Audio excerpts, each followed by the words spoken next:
ये प्रकृति की बात कर रहा हूं मैं आपसे। परमात्मा को पाने का अर्थ क्या है? चतुर्भुज को पाना, जटाजूटधारी को पा लेना, कैलाश पर्वत पर पा लेना, क्षीर सागर में पा लेना, अमर होने का मतलब है आबे जमजम को पी लेना,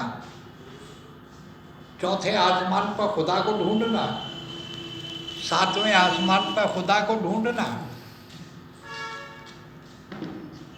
ये जितना भी अंधविश्वास वाला परमात्मा है,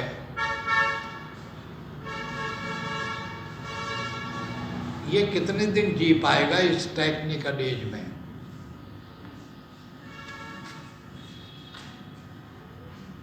आपको याद होगा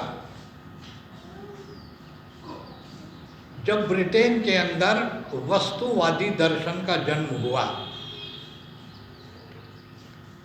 और विज्ञान ने अंगड़ाई लेकर के विश्व ब्रह्मांड की गुत्थियों को सुलझाने का कार्य प्रारंभ किया, तो नास्तिकवाद का उद्भव हुआ था वेस्ट में। स्वामी श्रद्धानंद जी उसी के शिकार हो गए थे। ये उन दिनों इंटर क्लास में पढ़ते थे, इंटर में थे। इनके पिताजी बरेली के कोतवाल थे। ये 1800 की बात है। उस समय ब्रिटिश एम्पायर में कोतवाल का मतलब होता था वो जज भी होते, उनको लेजिस्लेटिव पावर भी थी और एग्जीक्यूटिव पावर भी होती थी। न्याय और दंड दोनों उन्हीं को प्राप्त होते थे, अधिकार थे उनके पास।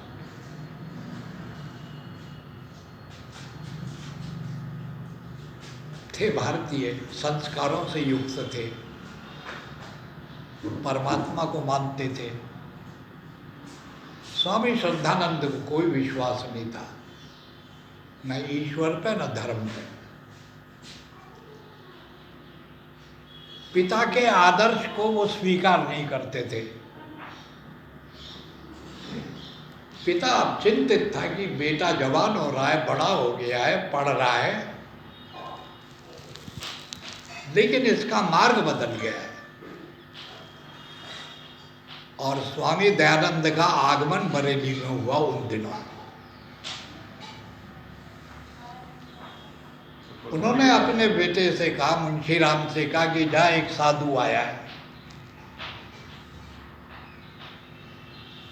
तू जो सवाल मेरे से करता है मैं तो जवाब नहीं दे सकता।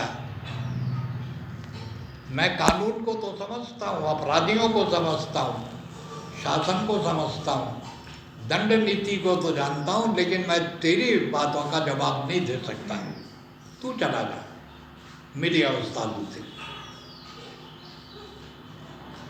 मुंशीराम गए स्वामी दयानंद से मिलने, और मुंशीराम के शब्दों में मैंने देखा कि उनकी आंखों में मशाल जल रही थी। ये लिखा है मुंशीराम ने, मशाल की तरह आंखें जल रही थी। मैं हिम्मत करके उनके सामने गया, मैंने अपना तर्क रखा और 1 सेकंड में उन्होंने मेरे तर्क को निरस्त कर दिया। मैं जवाब नहीं दे सका। अब गौर से सुनना बात को जरा। जब आदमी की बुद्धि विमोहित हो जाती है और वो अनुभव करने लगता है, बुद्धि निरुत्तरित हो जाती है, कोई तर्क नहीं होता, वहां पर एक नई चीज पैदा होती है। वहां आत्मा की प्यास जागृत होती है, उसे जिज्ञासा कहते हैं। बुद्धि की खुजली तो हम जैसे लोगों में बहुत होती है, अभी आप प्रवचन सुन रहे हैं, बात कर रहे हैं मेरे से, आपकी कमर में खुजली मचेगी तो 1 सेकंड में आप आते हो करके खुदा भी देंगे, मालूम ही नहीं पड़ेगा, ना मुझे मालूम पड़ेगा ना आपको मालूम पड़ेगा।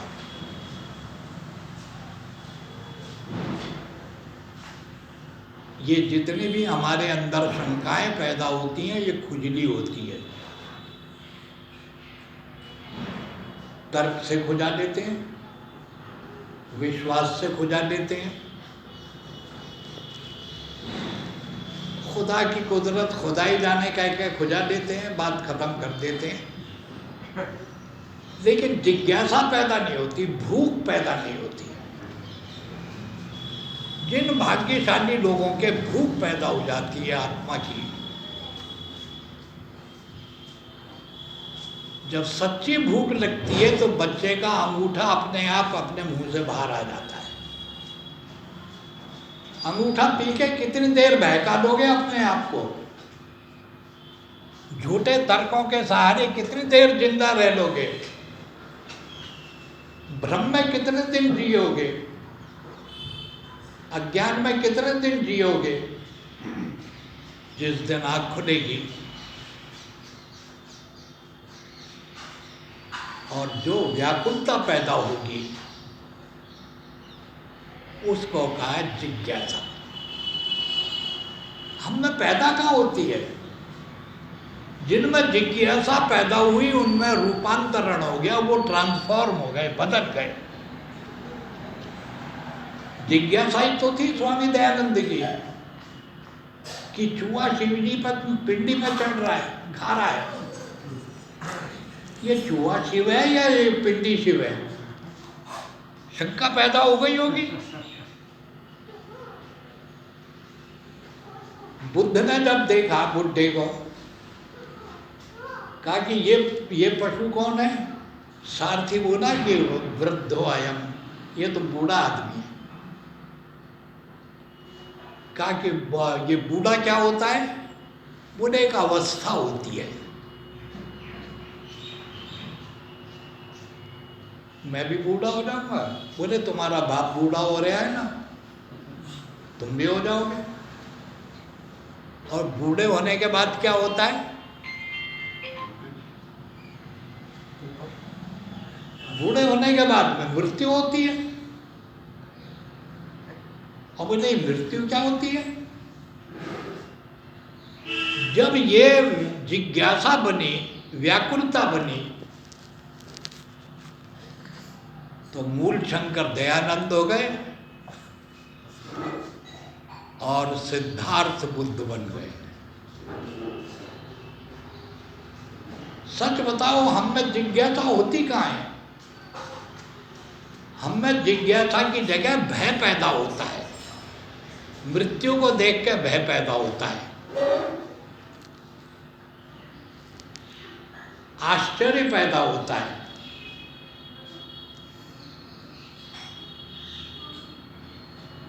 किम कर्तव्यम विमूढ़सी, वो स्थिति पैदा होती है पर जिज्ञासा पैदा नहीं होती। जब जिज्ञासु मन होता है तो विज्ञान के दरवाजे खुलते हैं, नए विचारों के दरवाजे खुलते हैं, नई रोशनी आती है, नए अनुभव होते हैं, जिंदगी बदलने लगती है, रूपांतरण हो जाता है, रूप बदल जाता है, शक्ल बदल जाती है, विचार बदल जाते हैं, कर्म बदल जाते हैं। सब बदलाव अपने आप होता है जब जिज्ञासा पैदा होती है। हम जिज्ञासा को मारने का काम करते हैं और जिज्ञासा पैदा ना हो उसके लिए मसनूई चीजें उत्पन्न कर देते हैं। तो जब मैंने चाइना के इस सारे प्रसंग को देखा, डिटेल में देखा टीवी पर कि कैसे चंद्रमा बना, कैसे सूर्य बनाया, उससे क्या रूपांतरण होगा और इन सारी चीज़ों का प्रभाव आपके जीवन पर क्या होगा, उस समय का समाज क्या होगा, उस समय की राजनीति क्या होगी, जब तुम्हारे आकाश में चंद्रमा एक की जगह 2 होंगे और सूर्य एक की जगह 2-4 होंगे। तो मैं आपसे निवेदन कर रहा था, सारी संध्या के मंत्र भी मैं आके सुन रहा था, जब आनंद आ रहा था सुनने का। स्वामी दयानंद ने अद्भुत आश्चर्यजनक संध्या के मंत्रों का संकलन किया है, वंडरफुल है। इतना मनोवैज्ञानिक है, इतना गरिमामय है, इतना रूहानियत से भरा हुआ है, आध्यात्मिक है। जरा संध्या में उतर के तो देखो ना।